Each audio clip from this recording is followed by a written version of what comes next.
경남 지역 이슈를 분석하는 시간 헬로 이슈토크 시작합니다. 통영시가 지역 공동체 일자리 사업의 일환으로 민간에 처리를 위탁한 폐매트리스가 5년간이나 불법으로 처리된 사실이 알려지며 탁상 행정과 폐기물 처리에 대한 비판의 목소리가 높습니다. 이번 사태를 기회로 반드시 챙겨야 할 통영관 내 폐기물 처리 방안에 대해 꼼꼼히 짚어보죠. 함께 이야기 나눌 두 분 나와 계십니다. 이번 통영 매트리스 불법 소각 사태 성명서를 발표한 바 있는 거제통영 환경연 지육철 의장 나오셨고요. 이승민 전 통영시의회 의원 함께합니다. 어서 오세요. 반갑습니다. 반갑습니다. 자, 통영시가 매트리스 불법 소각과 관련해서 공개 사과를 좀 했는데 어떻습니까? 논란이 좀 일단락되고 있습니까? 네, 먼저 논란이 되었던 부분에 대해서는 통영시가 대형 폐기물인 침대 매트리스 처리 과정에서 불거진 불법 소각에 대해서는 관리감독 소홀에 대한 잘못을 인정하고 사과를 했다는 점에서 우선적으로는 일단락이 되었다 보여지고 조사를 거쳐서 앞으로의 재발 방지 문제나 대책들이 명확하게 나와줘야 한다고 생각하고 무엇보다도 가장 중요한 것은 폐기물을 불법 소각함으로써 발생하는 다이옥신 등 이런 발암 물질이 통영 시민에게 미치는 영향이 대단히 심각하다는 점을 인지하지 못하고 있다는 점이 가장 큰 문제점이 아닐까 그렇게 생각됩니다. 자, 지금부터 논란을 좀 하나씩 짚어보도록 하죠. 먼저 좀 충격이었던 것은 통영시, 즉 지자체가 한 일이 불법이었다 이런 점이었는데 어떻게 좀 된 일이었습니까? 통영시 자체 조사에 의하면 지역 공동체 일자리 사업에 투입된 작업자들이 2018년 10월 정도부터 폐매트리스를 소각한 것으로 추정된다는 결과를 발표했습니다. 폐기물 관리법 제7조 1항 5에 의해서 안전하게 보관 처리되지 않은 분명하게 불법적인 처리 과정이었고 불법 행위에 대한 벌칙 수준과 처리 책임자 범위에 있어서도 배출, 운반, 처분, 재활용까지 그 일련의 과정에 관여되고 법령상 의무를 다하지 않은 자까지 처벌될 수 있다는 점을 강조하고 가볍게 넘길 수만은 없는 안타까운 일이 발생되었다는 점을 말씀드리면서 다시는 이런 일이 재발되지 않도록 만전을 기해야 할 것 같습니다. 자, 의장님께서 이런 내용에 대한 성명서를 직접 발표를 하셨는데 먼저 좀 여쭤보죠. 매트리스를 이 폐기물로 처리할 때 절차가 좀 따로 있습니까? 어떻습니까? 예, 이제 폐기물 관리법에 보면 스프링과 그다음에 천이나 다른 그 물질로 이렇게 섞여져서 이렇게 커버가 되어 있는 이런 부분들이 그 매트리스인데 이런 것들을 다 분리해서 가연성은 소각장으로 들어가서 열 회수를 하게 돼 있고 또 이제 스프링 같은 금속 재질은 재활용을 하게 돼 있거든요. 그런 것들이 이제 그 분리되지 않고 야외에서 소각을 하게 된 것이 이제 문제였는데 법적으로는 이렇게 명확하게 분리해서 재활용할 것은 재활용하고 또 소각해서 열 회수할 것은 열 회수하라는 것이 법의 취지고 그렇게 정리되어 있습니다. 그렇군요. 어쨌든 분리도 해야 하고 태우는 것 자체도 소각장에 들어가서 해야 한다. 이게 바로 문제였다. 이런 점인데 자, 매트리스를 이렇게 분리를 해야 되는 이유가 있습니까? 네, 분리하지 않고 이렇게 밖에서 태우게 되면 이승민 전 의원님께서 말씀하셨는데 다이옥신 같은 대기 환경 유해 물질이 이렇게 나오게 되고 그렇게 되면 인간에게 사람들에게 굉장히 치명적인 어떤 물질이 되기 때문에 그런 것을 법에서는 정확하게 분리해서 소각할 건 소각하고 재활용할 것은 재활용해라 라는 것이 이렇게 명시되어 있거든요. 그런데 그렇게 하지 않은 것이 좀 안타까운 일이죠. 그러니까 통영시가 발표한 이 조사에 따르면 2018년 10월부터 이런 일들이 계속해서 이루어졌다라고 합니다. 자, 그런데 그동안 작업자도 여러 번 바뀌었고 그런데 이런 불법 소각이 계속해서 일어났다는 거죠. 이렇게 5년 동안 불법 소각이 일어났다라는 사실을 어떻게 좀 봐야 될까요? 통영시의 관리 감독이 좀 없어서라고 봐야 될까요? 어떻게 보십니까? 당시 그 담당 공무원들이 바쁜 업무로 인해서 현장 점검 등을 소홀히 한 점은 이제 인정을 했습니다. 환경 유발 문제를 일으킬 수 있는 대단히 심각한 문제임에도 관리 감독에서 너무도 소홀히 했다는 점에 대해서는 지적을 하면서 공무원들이 심각한 불법적 행위들을 암묵적으로 지시하고 소각을 행해왔다고는 보여지기가 어렵다는 점을 좀 말씀드리고 싶습니다. 네. 자, 근데 시기가요. 5년 전부터 계속 됐다라고 하니까 현 시장이 아니라 지난 시장의 과오라는 지적도 나오거든요. 여기에 대해서 어떻게 보십니까? 네, 자체 조사 결과에 의해서 5년 전부터 불법 소각이 계속되어 왔다고 보여진다고 하였습니다만은 조금 더 우리가 깊이 생각을 하고 들여다보게 된다면 심각성을 인지하지 못한 채 어쩌면 관례적으로 그렇게 행해져 온 것이 아닐까 하는 추정을 또 해보기도 합니다. 그 이유를 생각해 보면 소각로에서 바로 처리할 수 있는 일반 매트리스와 네. 또 철 스프링이 들어가서 분리해야만 하는 그 매트리스에 분리하는 그 번거로운 과정도 좀 있습니다. 그리고 또 처리 과정에서 나오는 철 스프링이 이번 문제의 또 하나의 그 키가 아닐까 생각을 합니다. 네.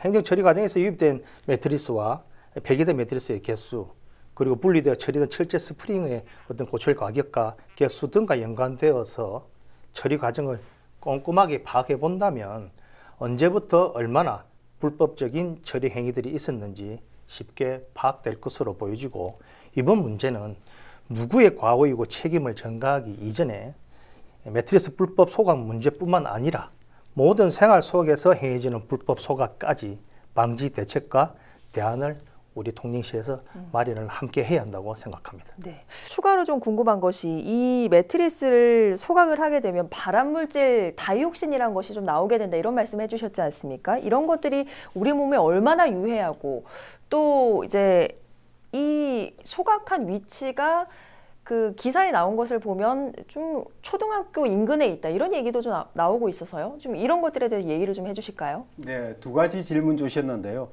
이제 매트리스를 야외에서 태울 때에 나오는 유해 물질이 무엇이냐? 대표적인 것이 다이옥신이고, 다이옥신은 그 발암 물질로 알려져 있습니다. 그 외에도 대기 환경에 유해한 물질들이 나오게 되는데요.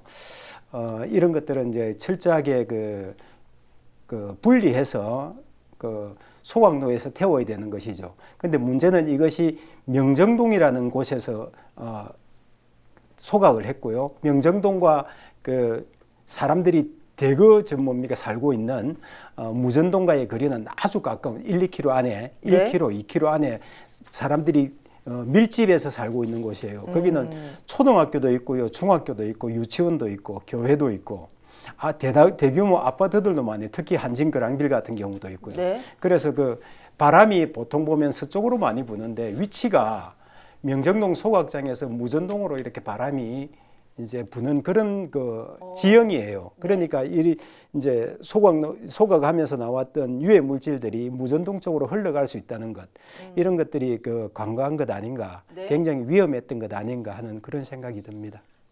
자, 그런데 이번에 이 성명에서 발표한 매트리스 불법 소각 작업, 환경연에서 직접 발견을 하신 겁니까? 아니면 제보를 좀 받으신 겁니까? 예, 저희들이 그 불법 소각하는 것을 촬영한 것이 아니고요, 언론사로부터 제보를 받았습니다. 그 언론사에 있는 기자님께서 말씀을 주셨고, 저를 찾아오겠다고 했는데 갑자기 그 유튜브에 공개가 됐더라고요. 또 환경단체로서는 그런 걸 보고서 그냥 있을 수 없어서 네. 성명서를 발표하게 됐는데, 나중에 한 일이지만 이 발표가 된 것은 8월 12일이고 공표가 시민들에게 알려진 것은요, 실제로 촬영한 날짜는 5월 달이더라고요. 그러면 그 갭에 적어도 3개월 정도 가까이 그 갭이 있는데, 그동안 그러면 불법 촬영한 그 이후에도 얼마나 소각이 많이 됐을까, 이런 걸 생각해 본다 그러면 언론인의 역할이 뭔가 굉장히 궁금해지는 대목이었습니다. 시민단체로서는 환경의 어떤 그 환경을 보존하기 위한 지키는 것이 그 공익적인 어떤 목적이고, 그것을 달성하고자 하는 것이 언론의 본질이어야 되는데, 그걸 촬영만 해놓고 3개월 동안 기다렸다. 굉장히 의문스러운, 왜 그랬을까? 굉장히 궁금하기도 하고 굉장히 실망스러운 그런 일이었습니다. 자, 어쨌든 이 문제에 대해서 거제 통영 환경연에서 성명서를 발표를 하고 지역이 꽤 시끌시끌했습니다. 자, 앞서 말했듯이 통영시가 공식 사과를 했는데 환경연에서 요구한 그 내용 어느 정도 수용이 좀 됐습니까? 이제 대부분은 이제 통영시가 수용을 했습니다. 수용을 했는데 이제 과정에 조금 아쉬운 측면이 있어요. 시민들과 함께 이 부분을 같이 조사를 하고 시민들과 함께 대책을 마련하고 또 시민감시단 운영을 요청을 했는데 시민 빠진 행정만의 것이 아닌가. 제가 이제 비판을 하기를 네. 범죄자에게 깨끗한 사회를 만들겠는 걸 맡길 수 있겠느냐라는 제가 비판을 했었어요. 네. 결국 그 불법을 저지른 주체가 통영시고 통영시가 이제 불법 없는 그런 소각 없는 불법 소각 없는 그런 행정 처리를 하겠다 이렇게 말씀하셨는데 어떻게 보면 범죄자에게 범죄 없는 사회를 만드는 것 맡긴 꼴이 아닌가. 네. 그러니까 시민들이 같이 감시하고 그래야 시민 역량이 높아져야 함께 문제를 풀어나가는 것인데 통영시 행정만으로서 통영시를 끌어갈 수는 없거든요. 네. 결국 시민 참여 없는, 시민 동의 없는, 시민 변화 없는 통영시 행정 지속 가능할 것인가? 저는 불가능하다고 보는 것이죠. 그래서 이번 대책에 있어서 시민이 빠졌다는 것 굉장히 우려스러운 지점이다. 이렇게 말씀드리고 싶습니다. 그래서 통영시 의회에 그 시민감시단 운영을 하자 이렇게 요청을 하셨던 거죠? 예, 맞습니다. 그런데 이런 게 좀 빠졌다. 네. 그런 말씀하셨는데 자, 이런 시민감시단 운영을 통영시 의회에 요청하는 게 맞는 절차입니까? 어떻습니까? 절차상으로는 이게 맞다 안 맞다 예, 그렇게 뭐 구분할 건 아닌 것 같고요. 네. 예, 통영시는 이제 이미 2004년 11월에 그 통영환경본부 환경감시단 발대식을 발족한 바가 있습니다. 네. 있는데 앞서 우리 의장님께서 말씀하신 대로 그 통영시 환경자원화센터의 그 관리 운영에 관한 조례는 지금 우리 통영시 현재 있습니다. 네. 조례 제정되어 있고 통영시 의조례에서 시민감시단 운영에 관한 조례는 현재 없습니다. 없기 때문에 상위법에 준해서 통영시와 네. 또 의회가 협의를 해서 그 조례를 제정을 하고 또 시민감시단 운영을 의무화할 필요가 있다고 보여집니다. 의장님께서 말씀하셨듯이 좀 그렇게 투명한 네. 어떤 우리 그 감시를 위해서 시민이 함께 할 수 있는 시민감시단을 의무화할 필요는 있다고 생각되어집니다. 그럼 어쨌든 조례가 먼저 만들어져야만 시민감시단 운영을 좀 할 수가 있는 거네요. 시민감시단 운영은 이제 뭐 자발적으로도 할 수도 있고 네. 할 수 있습니다만 그래도 우리 책임 있는 우리 통영시와 통영시 의회에서 통영 시민들을 안녕을 위해서 네. 조례를 제정하고 그 조례를 바탕으로 해서 그렇게 행해져 나가는 것들이 가장 바람직하지 않을까 생각합니다. 그렇군요. 자, 그러면 앞으로 이 시민감시단이 만들어진다면 얼마나 좀 효과적으로 방어, 예방이 가능하시리라 보시는지요? 저는 시민감시단이 이렇게 발족되어서 운영되어진다 그러면 그것은 이제 요즘 시대에 가장 중요한 것이 협치라고 생각을 해요.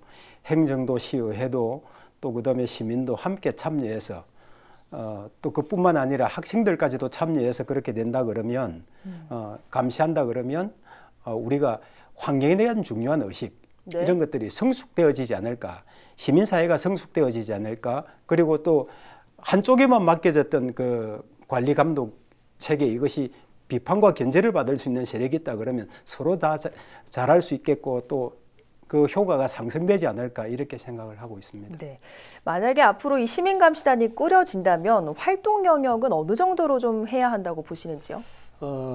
우리 그 감시단의 활동 영역은 좀 이렇게 정해져 있는 틀이 있습니다. 그 환경 보호와 감시를 위한 그런 교육, 네. 또 그리고 지도 계몽이 주된 목적이고요. 교육, 지도. 예, 그리고 또 쓰레기 청소와 또 불법 소각 행위들을 집중 감시하는 영역까지인데요. 환경감시단만으로는 곳곳에서 일어나는 이런 불법적인 행위들을 단속해 나가는 데는 어려움이 좀 많을 것 같습니다.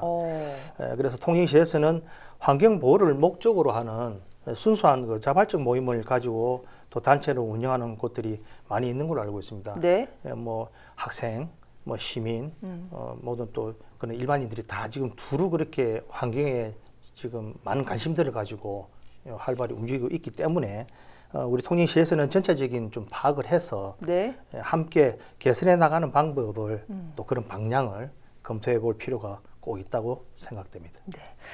자, 통영은 또 하나 걱정거리가 있죠. 불법 매트리스뿐만 아니라 어구라는 또 하나의 걱정거리가 있는데 이 제2의 불법 매트리스 논란이 없기 위해서는 행정에서 또 제대로 된 역할을 할 필요가 있겠는데 환경연에서도 요청하신 바가 있으시다고요? 예, 저희들이 그 해양수산부와 함께 열린 소통 포럼을 하고 있고 스티로폼 부표는 2020년 5월 27일 날 이제 제로화하기로 그 어민들과 함께 정부와 함께 선언을 했는데 이 스티로폼 부표라는 것은 어구의 하나이거든요, 하나. 그 외에도 로프나 그물이나 통발이나 숱한 그 어구들이 있습니다. 그런데 이 어구들이 과연 다 회수되고 있을까? 바다에 깔려 있는 것을 어마어마하게 산처럼 깔려 있는 것을 저희들이 발견을 했습니다.